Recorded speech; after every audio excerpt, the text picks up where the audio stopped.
Finding Mackin eBooks are really simple. Once you log into MackinVia, you're going to look on the left-hand side and choose eBooks.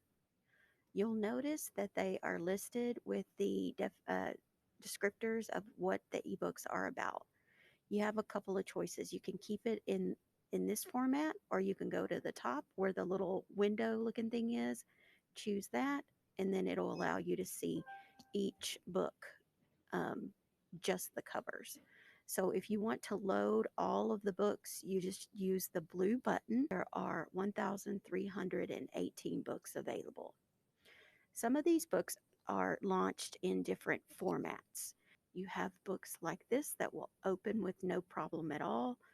You also have books that are connected to the Tumble Premium option on our databases. They are the place for like chapter books and graphic novels and picture books and videos. So those are pretty interesting. We'll talk about that more in just a second.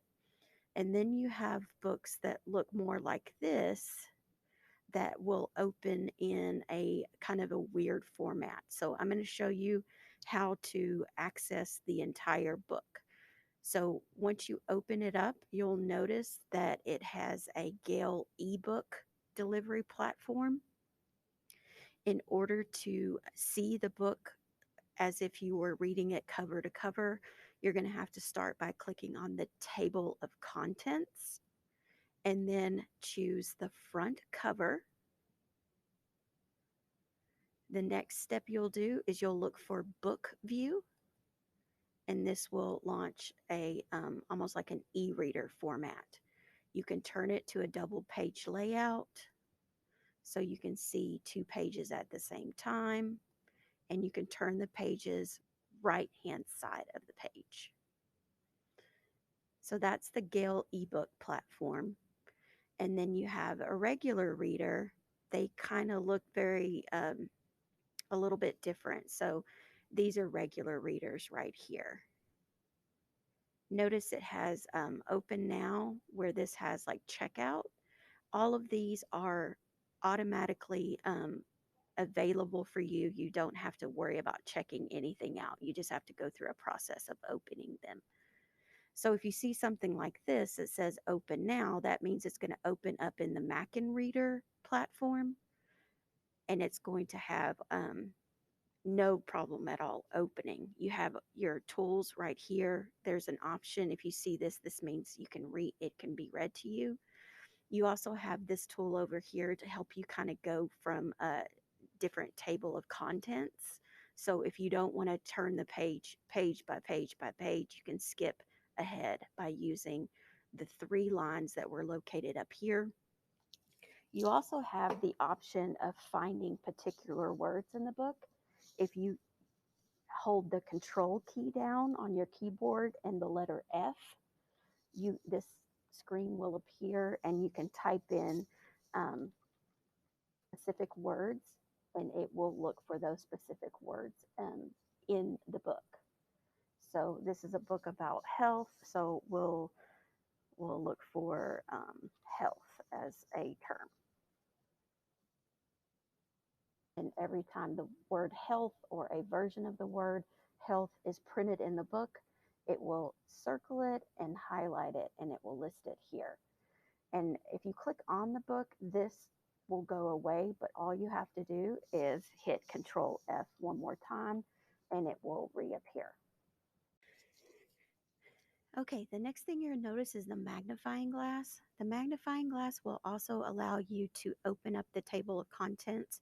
If you notice the three lines have disappeared, but you still want to get back to this menu right here, this is also a really good time to point out if you were to use this ebook in research, you're going to need to know how to cite the book. The citation option is right there at the very bottom of the menu options. So back to menu, it's right there. And then you can always float around your table of contents as well. And every one of the nonfiction titles has an index. So in order to locate it, you have a couple of options here. Remember in the beginning where I told you the Gale eBooks look a little bit different than the Mackin readers?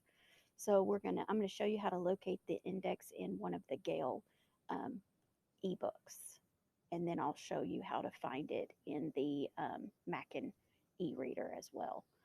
I just wanted to point out that there's over 1,300 books, so you could be loading these books for a very long time and never run out of things to read. And there's things in different languages, and it's a very entertaining and useful site to take part in. So please, please, please go back to these ebooks and take advantage of this at your fingertips. Okay, so moving on to finding the index of a book on Gale eBooks. You know how we started with table of contents earlier in the video? Well, all you have to do is just scoot over and you will have access to the book's index. So this is what it would look like in a regular book as well.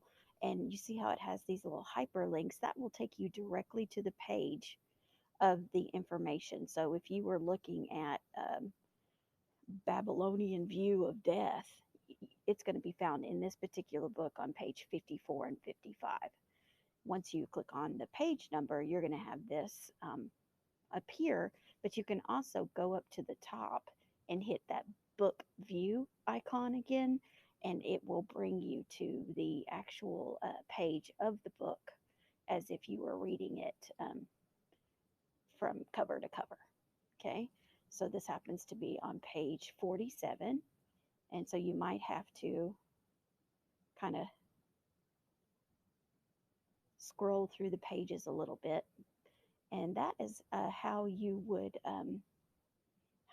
find something according to the index on Gale eBooks. If you want to find the index on something that is a Mackin reader, something you'll notice it has a little checkout option. So these are books that I've actually purchased for the school to use. So this is a Mackin reader. I know it's going to open up without any problem at all. And I can go up to my three lines right here, click on that, and then I can go down to my table of contents, and at the back of the book, just like you learned from third grade on, the index is located at the back of the book. And at the end of the table of contents, that's where you're going to find the index. Okay, so this is what it looks like. And if you were to look for a particular page, then you would go to that particular page by scrolling. Or remember, you can open up that menu, go to the table of contents, and choose a particular subject heading to get you there. Okay, here's the next thing I want to talk about. So at the very top right hand side, you have the search function that will allow you to type in specific things. For instance, if you were looking for athletes, you could type in athletes into the search bar, and it will give you all of the people considered noteworthy that may have something to do with sports. You also have the option to do things like you can type in something general like people, and you'll notice that you'll get a bigger set of choices. Okay. Now, some of these may not be specifically about people. So when you do put something as general as people, you may get different. Even though you're going to get more choices, you may not get exactly what you're looking for. So let's try famous people. The word famous. See, this doesn't really get me a bunch of movie stars or anything like that. So you got to kind of have to play around with it. If you put in something like health, you're going to get all the options that have to do with like medical, maybe diseases or how to take care of yourself or conditions, something of that nature. You can also type in specific titles to books. You would do it just like you would look up a general topic. So adventures, uh, Maynard Moose is a great picture book. I recommend everybody. Once you click on here, then it's going to get you back to Tumble Book Library. And now we're going to just talk about Tumble Book Library for a minute. You can play the video of these picture books, and then you can also use Tumble Book Libraries to locate different kinds of books and videos. So if you're interested in storybooks, most of those have the videos built into them where the books are read for you. And then you have read-alongs, which is another great option. These are your chapter books that you can launch. Some of them are more higher level than others. And you can, once you hit read online of the chapter books, you have the option to use some of these tools across the bottom.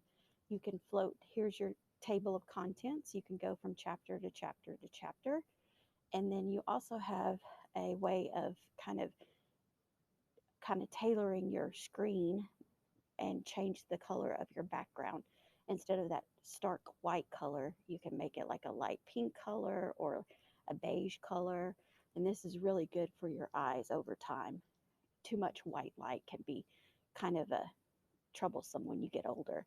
And then you can also change the font if you like to have a different font, or you like to blow the text size up, which is really great if you get tired when you read. So make that font size huge. It will help you not to skip lines, and it will keep you from getting tired while you're reading. Okay. Another thing that you can do with Tumblebook, it always stays up in the tab up at the top, so you can always go back to the Tumblebook Library homepage, and you can see all the options that you have here. Anytime you click on any book, it's going to offer you the tabs that you can float around on. This is really cool. You can put videos. You can use these videos on. They all come from National Geographic, or they're educational videos, and you can actually, when you launch the video, you can right-click on the video and save video as.